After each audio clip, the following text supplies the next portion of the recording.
Hello बच्चों। आज मैं आप लोगों को क्लास 9th का जो आपका चैप्टर नंबर 10 है ना, सर्कल्स, वो कराने वाली हूँ। और ये आपको जो डीओई की तरफ से सपोर्ट मटेरियल की बुक मिलती है गवर्नमेंट स्कूल में, उस बुक से हम इस चैप्टर को करने वाले हैं। चैप्टर हमने स्टार्ट कर दिया है, काफ़ी सारे क्वेश्चंस हमने इसके कर लिए हैं। आज हमारे को क्वेश्चन नंबर 40 से स्टार्ट करना है। इसका मतलब क्वेश्चन नंबर 39 तक की वीडियोस चैनल पे अपलोड है।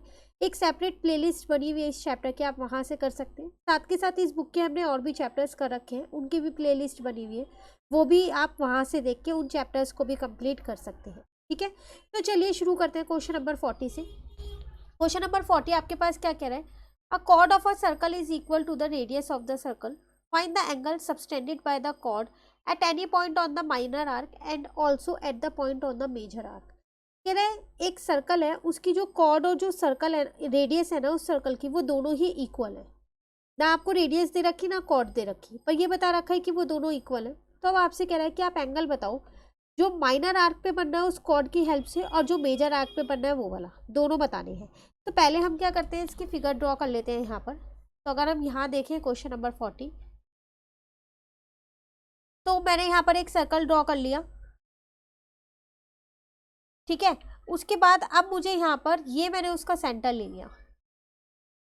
क्लियर? अब जो सेंटर हमने यहाँ पर लिया है, इसमें मैंने क्या किया, यहाँ पर ये दो रेडियस ये बना दी, एक कॉर्ड ये बना दी। माइनर आर्क पे मेरा एंगल बन रहा है ये वाला। ठीक है, अब मेजर आर्क पे मेरा एंगल बनेगा ये वाला। इसका मतलब ये दोनों एंगल्स मुझे फाइंड करने हैं। अगर मैं इसको नाम दे दूं, यहाँ पर ए और बी, कॉर्ड को नाम दे दिया, सी इसको दे दिया और डी इसको, और सेंटर को ओ नाम दे दिया।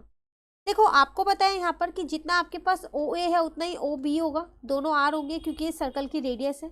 अब वो आपसे कह रहा था कि जो रेडियस और कॉर्ड है वो भी इक्वल है, तो ए भी मेरी कॉर्ड है तो वो भी फिर रेडियस के इक्वल ही कर दी मैंने, तीनों मैंने अपने आर मान लिए। अब अगर आप ध्यान से देखें ये तीनों साइड्स इक्वल है, तो मैं ये कह सकती हूँ कि जो मेरा ट्राइंगल बन रहा है ए ओ बी, वो एक इक्विलेटरल ट्राइंगल बन रहा है क्योंकि इसकी तीनों साइड्स इक्वल है। तो A O B is a equilateral triangle. और जब ये इक्विलेटरल ट्राइंगल है तो इक्विलेटरल ट्राइंगल के तो हर एक एंगल 60 डिग्री होते हैं ना, तो इसका मतलब एंगल ए ओ बी जो है वो मेरा 60 डिग्री होगा। अब ये वाला एंगल मेरा 60 डिग्री है, मुझे पता है, तो यहाँ से मैं अपना एंगल ए सी बी निकाल सकती हूँ। तो वो हो जाएगा मेरा half of angle A O B. ठीक है, तो ये हो जाएगा 1/2 इंटू में 60। तो यहाँ से मेरा एंगल ए सी बी जो मेजर आर्क पे बनना था एंगल, वो निकल के आ गया 30 डिग्री। अब मुझे पता है कि जो ए बी सी डी है वो एक साइक्लिक क्वाड्रिलेटरल है। A B C D is a cyclic quadrilateral. क्यों? क्योंकि इसके जो सारे वर्टिसेस हैं वो सर्कल पे टच हो रहे हैं, तो इसका मतलब फिर इसके अपोजिट एंगल का सम 180 होगा। तो एंगल ए सी बी जो है plus angle A D B जो है, इन दोनों का सम तो 180 होगा। क्यों? Sum of opposite angle of cyclic quadrilateral is 180। Reason आपको हर एक में लिख के आना है। ठीक है, तो sum of opposite angles of cyclic quadrilateral is 180 degree. ठीक है, अब ये मैंने ऊपर फाइंड कर लिया 30 डिग्री। यहाँ पर ये ए डी बी ऐसी है मेरे पास, इज इक्वल्स टू में 180 हो जाएगा। तो मैंने यहाँ से अपना एंगल ए डी बी निकाल लिया, वो आ गया मेरा 150। यही दो एंगल्स मुझको फाइंड करने थे, एक मेजर आर्क वाला और एक माइनर आर्क वाला। ये मेजर आर्क वाला एंगल हो गया और ये माइनर आर्क वाला हो गया। क्लियर? चलिए अब आते हैं हम अपने नेक्स्ट क्वेश्चन पे। तो नेक्स्ट क्वेश्चन नंबर 41 हमसे क्या कह रहा है? इस क्वेश्चन में हमारे को फिगर पहले से ही गिवन है। हमसे यहाँ पर कह रहा है in the following figure find the value of B C N. B C N ये वाला एंगल आपको फाइंड करना है। क्लियर है? ऐसा करते हैं, इन एंगल्स को ना कुछ नाम दे लेते हैं। जैसे मैंने इसको एंगल 1 नाम दे दिया, इसको एंगल 2 दे दिया और एंगल 3 दे दिया। तो फाइनली मुझे यहाँ पर फाइंड कौन सा एंगल करना है? एंगल 3 करना है। ठीक है, सबसे पहली बात एंगल 1 + 110 डिग्री मिलके क्या हो जाएगा? 180 डिग्री हो जाएगा। क्यों? क्योंकि ये हमारे क्या बना रहे हैं? Linear pair. तो मैं यहाँ लिख सकती हूँ लीनियर पेयर। तो यहाँ से मैंने एंगल 1 निकाल लिया, तो वो आ जाएगा मेरे पास 70 डिग्री। क्लियर है? अब मुझे पता है कि जो मेरा ए बी सी डी है वो साइक्लिक क्वाड्रिलेटरल है, क्योंकि इसके चारों वर्टिसेस जो है सर्कल पे टच हो रहे हैं। तो A B C D is a cyclic quadrilateral. और जब ये साइक्लिक क्वाड्रिलेटरल है तो इसके अपोजिट एंगल्स का सम जो है वो कितना होगा? 180। अभी हम पीछे करके आए ऊपर वाले क्वेश्चन में। तो एंगल 1 + 2 हो जाएगा 180।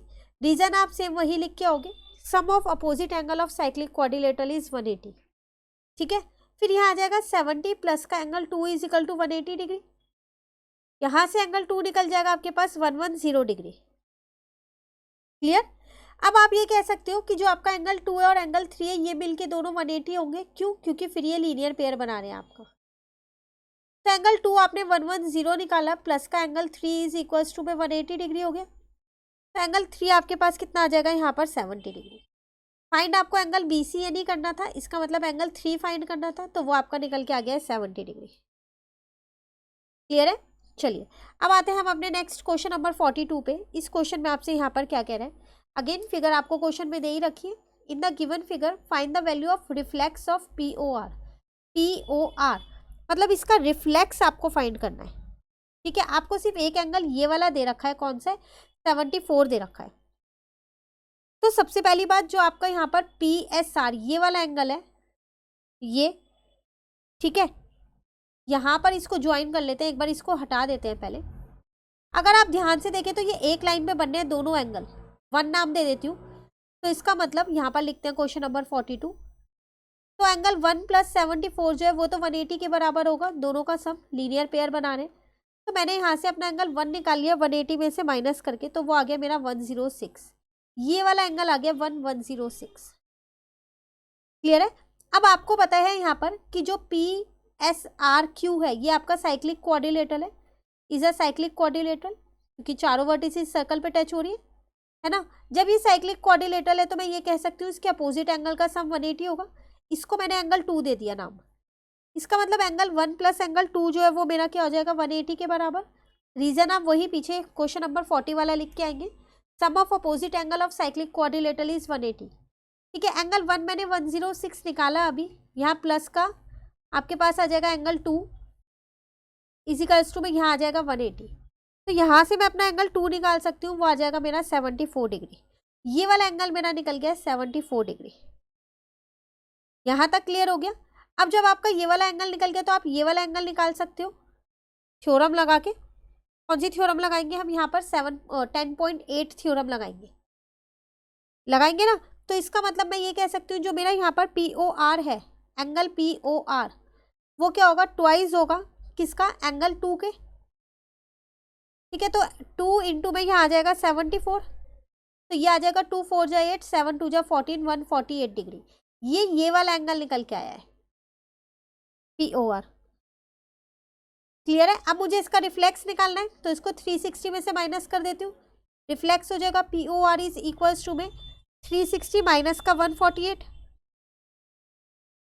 ठीक है, तो माइनस कर दो, यहाँ पर 2 आ जाएगा, यहाँ पर 1, यहाँ 2। इसका मतलब 212 डिग्री आपके पास रिफ्लेक्स आ गया POR का। क्लियर। ये था क्वेश्चन नंबर 42 आपके पास। चलिए आते हैं क्वेश्चन नंबर 43 पे। यहाँ भी फिगर आपको क्वेश्चन में गिवन है। आपसे क्या कह रहे हैं, find the value of x in figure if O is the centre of the circle and angle OAB is equal to 50 degree. देखो आपको इस x की वैल्यू फाइंड करनी है। आपको कह रहा है O जो है इसका सेंटर है यहाँ पर, इसी के साथ साथ आपको एक एंगल दे रखा है AOAB, ये पूरा एंगल आपको गिवन है यहाँ पर। क्वेश्चन क्लियर हो गया। देखो करेंगे कैसे इसको। सबसे पहली बात अगर हम यहाँ पर इस क्वेश्चन को करते हैं, देखो आपको पता है जितना ही आपके पास OA है उतना ही आपके पास OB है, क्योंकि ये दोनों ही आपके पास क्या है, रेडियाई है। तो मैं यहाँ रीजन में लिख देती हूँ रेडियाई ऑफ द सर्कल। और जब ये दोनों इक्वल है तो इसके अपोजिट एंगल्स हमारे पास इक्वल होंगे। तो इसका मतलब मैं ये कह सकती हूँ कि जो मेरा यहाँ पर OAB है वो किसके इक्वल हो जाएगा, यहाँ पर OBA के इक्वल हो जाएगा। इसका मतलब ये दोनों एंगल मेरे पास यहाँ पर 50 डिग्री आ गए, ये भी 50 आ गया। अब मैं क्या करती हूँ, ये एक्सटीरियर एंगल निकाल लेती हूँ, ट्राइंगल के बाहर वाला एक्सटीरियर एंगल प्रॉपर्टी लगा के। तो एंगल AOC आपके पास क्या आ जाएगा 50 + 50। एक्सटीरियर एंगल प्रॉपर्टी वो यही कहती है ना, अंदर के जो इंटीरियर अपोजिट एंगल है उनके सब के इक्वल होता है एक्सटीरियर एंगल। तो यहाँ लिख देते हैं एक्सटीरियर एंगल प्रॉपर्टी। तो यहाँ पर मेरे पास एंगल AOC निकल के आ गया, कितना आ गया, वो आ गया मेरे पास 100 डिग्री। यहाँ तक क्लियर है। अब सिर्फ आप ये वाली फिगर को देखिए जिसको मैं यहाँ पर हाईलाइट कर रही हूँ मेन, ये बाकी इन सबको अब आप भूल जाओ। तो अगर आप देख रहे हो ये वाला एंगल आपके पास 100 निकल गया, तो आप ये वाला एंगल निकाल सकते हो। निकल जाएगा ना थ्योरम 10.8 लगा के, है ना। तो बस वही हम यहाँ लिख देते हैं कि जो मेरा एंगल AOC होगा वो क्या होगा, मेरे पास ट्वाइस होगा एंगल ADC के। थ्योरम 10.8 यहाँ पर लग रही है, तो AOC मेरे पास 100 है, इस 2 को नीचे लिया यहाँ पर, और ये मेरे पास एक्स ADC गिवन था, तो एक्स की वैल्यू यहाँ से कितनी आ जाएगी, मेरे पास 50 डिग्री आ जाएगी। ये मेरा आंसर, इसमें मुझे एक्स की वैल्यू ही फाइंड करनी थी। क्लियर। तो ये था क्वेश्चन नंबर 43। तो आज हम इतने ही करेंगे, क्वेश्चन नंबर 40 से लेके 43 तक के क्वेश्चंस हमारे कंप्लीट हो गए हैं। अभी इस चैप्टर के और क्वेश्चंस रह रहे हैं, 40 to 43 कंप्लीट हो गए। आगे के क्वेश्चंस हम अपनी नेक्स्ट क्लास में करेंगे। आपको इनमें कहीं भी दिक्कत लगती है तो आप कमेंट करके पूछ लीजिएगा, और अगर आपको वीडियो अच्छी लगी तो आप इसको लाइक ज़रूर कीजिएगा और मेरे चैनल को सब्सक्राइब कीजिए। Thank you.